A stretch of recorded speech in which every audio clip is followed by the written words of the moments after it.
I have live in studio Reverend Jesse Lewis Jackson Sr., founder and president of the Rainbow Push Coalition. Reverend Jackson, last year when the conference was in town, we were dealing with the earthquake in Haiti. Now we're in another crisis. You're almost always in town to help us through a crisis. Plus the snow's on the way. That's true. You know that the economic violence that people are facing is real. We lost 40,000 manufacturing plants when Bush was president. We went from surplus to deficit. We face record-breaking home foreclosures. We are closing vital services in America and rebuilding Iraq and Afghanistan. The pain is real, but the scapegoating and demagoguery is unfair, and that's unreal.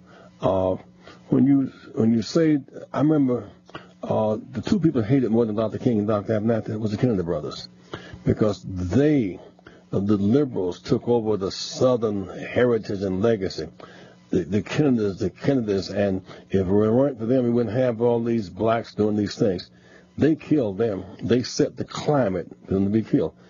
Dr. King was called Martin Luther Coon, and apparently he was violating treason laws by being against the war in Vietnam, and had even some blacks in the administration attacking him. He was outside of civil rights, and they set the climate.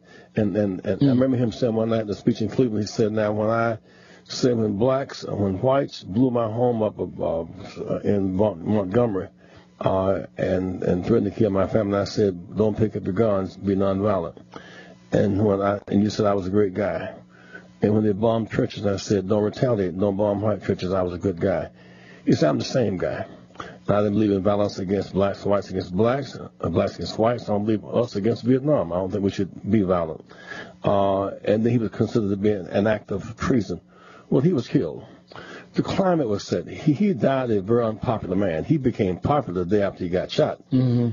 If you read polls in those times, his polls were going down, but the rhetoric set the climate that he was dispensable. He was an irritant to society. He was against our national interests. He was against our soldiers. I remember one day coming with him down the corridor at O'Hare Airport. 2 soldiers, 2 white and 2 black, 4 of them. I said, "Hey, Dr. King, how you doing?" He said, "Let me have your autograph." And Doctor said, "I'll give it." He said, "Dr. King, why are you against us?" And he stopped. And he told Bernard, "We'll catch the next plane. I'm not against you. I am for you. I think you should be back home in college as opposed to in the war, killing and getting killed." But he just stopped. They taught people Dr. King was against them. The soldiers learned to hate him. They were taught to hate him.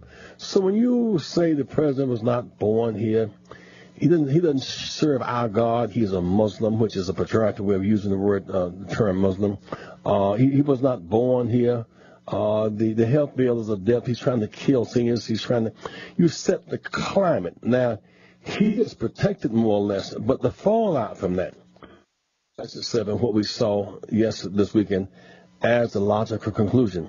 And so you fan the flames of ignorance and fear and hatred, and that ends up something called violence.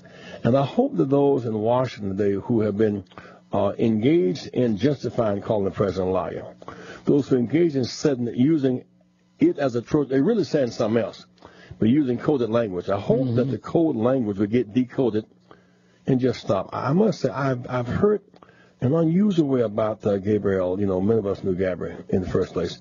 I feel something very different about her and that child. Because I know that part of the attack on her was because she stood with the president on the health care bill, going upstream against the state. She stood with the civilized position of immigration policy. Mm-hmm. She was a Jewish woman, and the guy who did the shooting had Nazi material on him.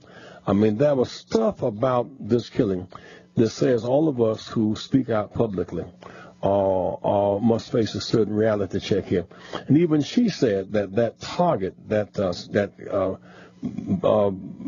crosshairs, even she said in home words, which you see on TV now, set by the Federal forces was an unhealthy thing. Now she has reaped the real mean winds of this thing. But I think that we've got to go a step further. Al, we have become much too violent. We lose 30,000 Americans a year to gun violence, 30,000 a year. 100,000 injured who don't die. We lost less than 5,000 soldiers in Iraq in in about 8 years. 30,000 a year are killed with gun violence, and we have learned to live with it as like a piece of furniture in the house.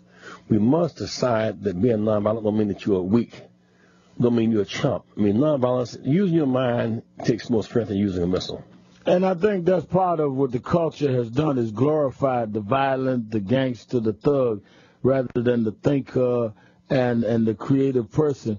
And I think we all have to try to get back to that.